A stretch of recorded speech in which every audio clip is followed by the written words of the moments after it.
Hey guys, this is going to be video number 2. We're going to be talking about factoring by grouping. If you had me in the spring, you have not seen this yet. It's not a extremely difficult factoring method if you watch closely. One of the ways you can know that you need to factor by grouping, and the only type you do factor by grouping, is they have 4 terms. Okay, so if you have 4 terms, you always look for a GCF no matter what type of factoring you've got. But when there's 4 terms, you always got to look for grouping first. Okay, so it says group the first 2 terms together and the last 2 terms together. So I'm going to group by using parentheses. Okay, and it says factor out the GCF for each binomial. So this first binomial right here, we've got to find the GCF of that. So it looks like they both have at least an x squared. So I'm going to take an x squared out and then write what's left inside here. So if I took an x squared out of x cubed, I'm left with the x. And an x squared out of 7x squared gives you 7. Bring my plus sign down. The GCF of the second binomial is 2. If you divide that out, you're left with x plus 7. Okay, you got to feel pretty good about now because your 2 parentheses have the same binomial in them, and that's the whole point. That's what makes this factoring method so neat and so nice and neat. Okay, and then as you can see, since they both have the same binomial, you can factor that binomial out. If you take an x plus 7 out of this entire thing here, you're going to be left with x squared, and there's your plus sign. You take an x plus 7 out of all of this, and you're just left with your 2. So this is your factored binomial times binomial for your 4 terms, okay? And to check it, you would do the full method. So you would do x times x, which is x cubed, x times 2, which is 2x, 7 times x squared, which is 7x squared, and 7 times 2, which is 14. And if you look back, you can see there's x cubed, there's 2x, there's 7x squared, and there's 14. So it gives you that same 4-term polynomial back that you had to begin with, okay? So now let's go down. I'm going to leave the even ones again for you. To number 1, I've got 4 terms here. I'm going to group the first 2. And when there's a minus sign in between, right here in front of that second term that you're going to put parentheses, I keep it in my parentheses, okay? It makes it easier in the long run, and I'll show you in just a second why. Okay, so you find your GCF of the first binomial, which would be 3x squared. If you divide 3x squared out of 3x cubed, you're left with x plus, if you divide this by 15x squared by 3x squared, you're left with 5. Okay, right here, we're wanting to get a plus sign out of this, so we're going to have to make this negative a plus sign. So in order to do that, we're going to have to take the negative out. So instead of just taking out a 2 here, we're going to take out a negative 2. So if you divide that by negative 2, you're left with x, and you divide that by negative 2, you're left with positive 5. So there we have our same binomial again, x plus 5, and then everything that's left, which would be these 2 things here, is your other binomial. Okay? And if you want to check it, you would do the full method there. Okay, number 3, group your first 2, group your last 2. GCF of the first 2 would be x squared. Divide that out, you're left with x plus 2. GCF of your second 2, I need a plus sign, so we'll take out that negative 5, and you're left with x plus 2. X plus 2 is in common, so if you take it out, there it is factored.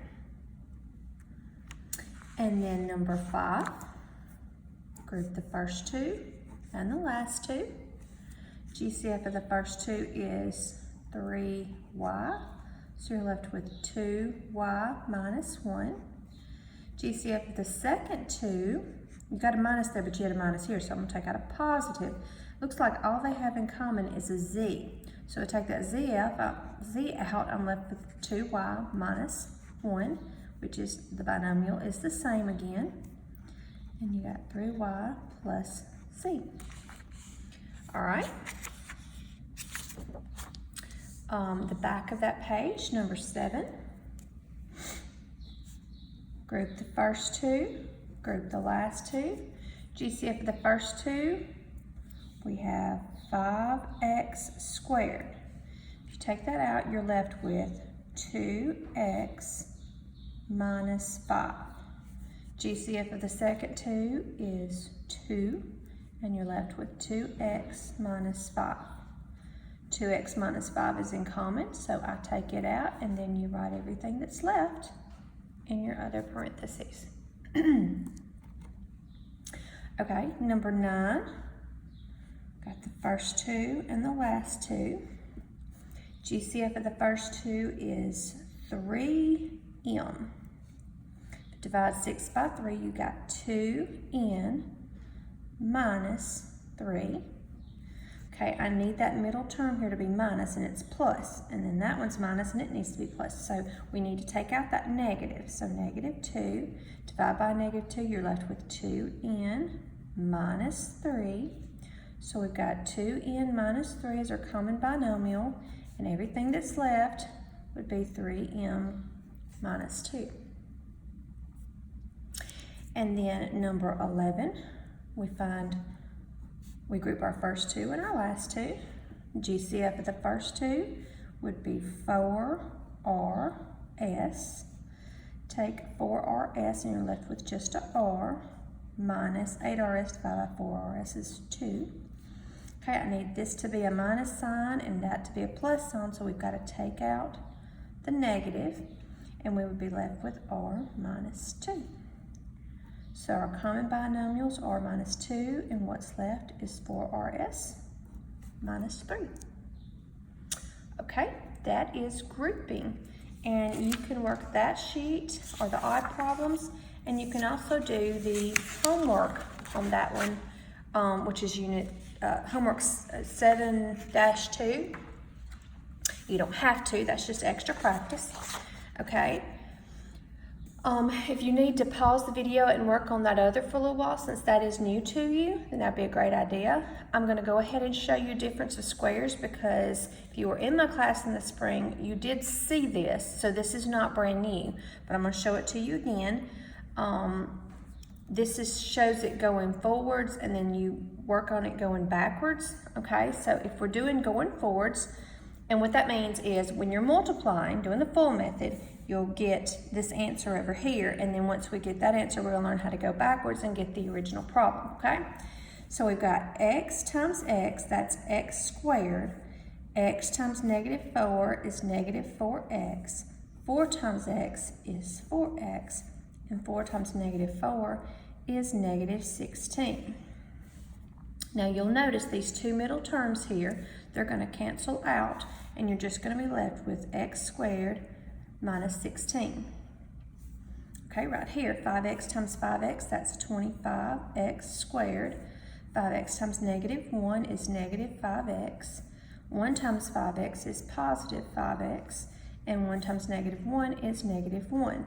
Again, middle terms should cancel, and you get 25x squared minus 1 for your answer. And then the last example, 2a times 2a is 4a squared. 2a times negative 3b is negative 6ab. 3b times 2a is positive 6ab. And 3b times negative 3b is negative 9b squared. Middle terms cancel. 4a squared minus 9b squared. Okay, so you have to look at this to see what the pattern is. Each one of these have things in common, things that you're going to look for to be able to factor difference of squares.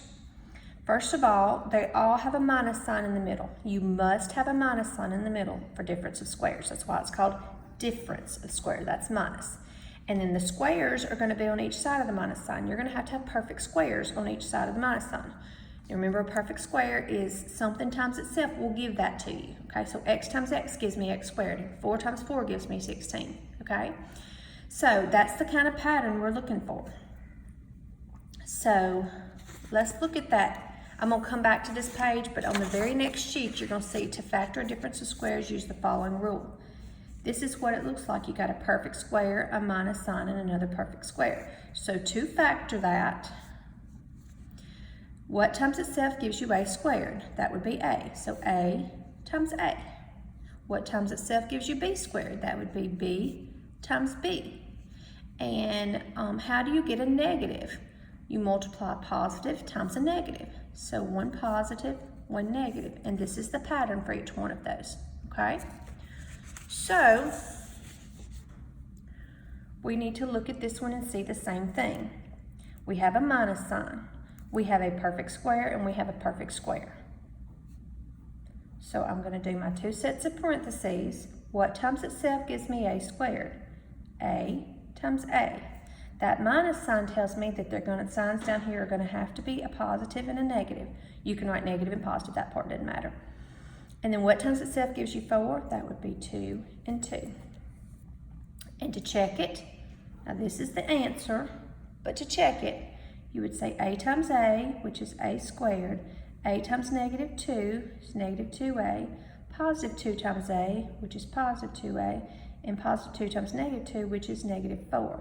Middle terms canceled, and you get a squared minus 4, which is what you had to begin with. Okay? All right, so let's go down to number 3. First, do we have a difference of squares? Got a minus sign in between. Perfect square here, perfect square here. So I can factor using difference of squares. What times itself gives you 81? 9 times 9. The signs have got to be a positive and a negative. And then what times itself gives you x squared? X and x. And it's factored. Okay, number 5. Do we have a difference of squares? We have a perfect square here, we have a perfect square here. But the problem is, we do not have a minus sign there. If there's no minus sign there, this cannot be a difference of squares. So unless you've got a GCF here, and we don't, this thing is going to be prime. Okay? Let me explain that just a little bit too. A lot of people are going to want to say, okay, that's k plus 5 and k plus 5. The problem with that is your middle terms won't cancel out like they did up here. You would get a plus and a plus, and so there would be a middle term in here that's plus 10k, and that's not the original answer. So that's why that's going to be prime, okay? So you can pull it out and tell that it's not going to be right if you put the two pluses there, okay? All right, number 7. Perfect square, minus sign. So 3b and 3b, 10 and 10, plus minus. Okay, perfect square, minus sign. What times itself gives you 16a squared? That would be 4a times 4a. What times itself gives you 121? That's 11. There's your answer. And like I said before, you can put the minus here and the plus here. This is just my habit, so this is what I do. All right, minus sign, perfect square. So let's do this one. What times itself gives you 4h squared? That'd be 2h and 2h. We have a plus and a minus. What times itself gives you 25g squared? That would be 5g. And then 13. Perfect square, minus sign. What times itself gives you x squared, y squared? Well, xy. Plus and minus, and then 1 times 1 gives you 1. Okay, and there's a homework sheet on the back, and there's, oh, that was the other homework sheet. Yeah. So there's the even numbers on this one, and then it can move on to this page is the next one. And I want to go ahead and go through that first, and before we move to the next video. All right, 15. 4 is a perfect square. C squared is a perfect square. You got your minus sign. D squared is a perfect square, but nothing times itself gives you 5. So this cannot be a difference of squares either. There's no GCF, so I'm going to have to write prime on this one as well. All right, number 17 looks a little different. But anytime you have an even exponent, then it's a perfect square, okay? So, because when you multiply variables, you add their exponents, so as long as they are divisible by 2, then they are perfect squares. So this is a perfect square, this is a perfect square, and a minus sign. So you'd have k to the third times k to the third, and you'd have 4 and 4 and a plus and a minus. All right, and then number 19, you've got 121 is 11 times 11. R to the 6 would be r to the third times r to the third. Got a plus and a minus, and then 1 times 1. All right, now let's go ahead and go on down to the multi-step factoring, which each one of the factoring methods we're going to use this with. You look for a GCF first, and then it might be a difference of squares after the GCF, okay? Because we always want to look for a GCF first. So let's look at these 4 at the bottom. It's just 2 steps instead of 1. So first we've got to figure out what goes into both of those numbers evenly, your biggest number that'll go into both of them evenly. And I'm seeing 6. So I'm going to take a 6 out, and I'll be left with 4a squared minus 9b squared. Well, I factored that, but it's got to be factored completely. So now this is my result, and I have to see, can I factor that? Well, if you'll notice, you have a perfect square here, a minus sign, and a perfect square here. So we're going to let that 6 hang out over here like it was doing, and we're going to break this down that's in the parentheses one more time. So 4a squared is 2a times 2a. We have a plus and a minus, and then 9b squared is 3b times 3b. So we've got 2 steps. We put our GCF with our difference of squares there. 23, got to find our GCF. All right, I can take out a 5, and I can take out a q. If I take out a 5q, I'm left with 9q squared minus 4. Okay, now I have to look at what's in the parentheses to see if it'll go further. If it won't, you'd stop there. But since it will, they're both perfect squares with a minus sign. You got 3q times 3q, a plus and a minus, and then 2 times 2. Okay, 25. GCF of both of those would be, thinking 4b. 100 divided by 4 is 25, b squared, and this would be minus 9. These are both perfect squares with a minus sign in between, so 25b squared is 5b times 5b, plus and minus 3 and 3. And then our last one on this lesson, the GCF, well, 8 will go into both of them. They don't both have an x, but they both have a y. So I'll take out the y. I'm left with x squared minus 4y squared. Again, difference of squares right there. X times x plus minus 2y times 2y. Okay, so now we have done grouping, and we have done difference of squares and difference of squares with GCF.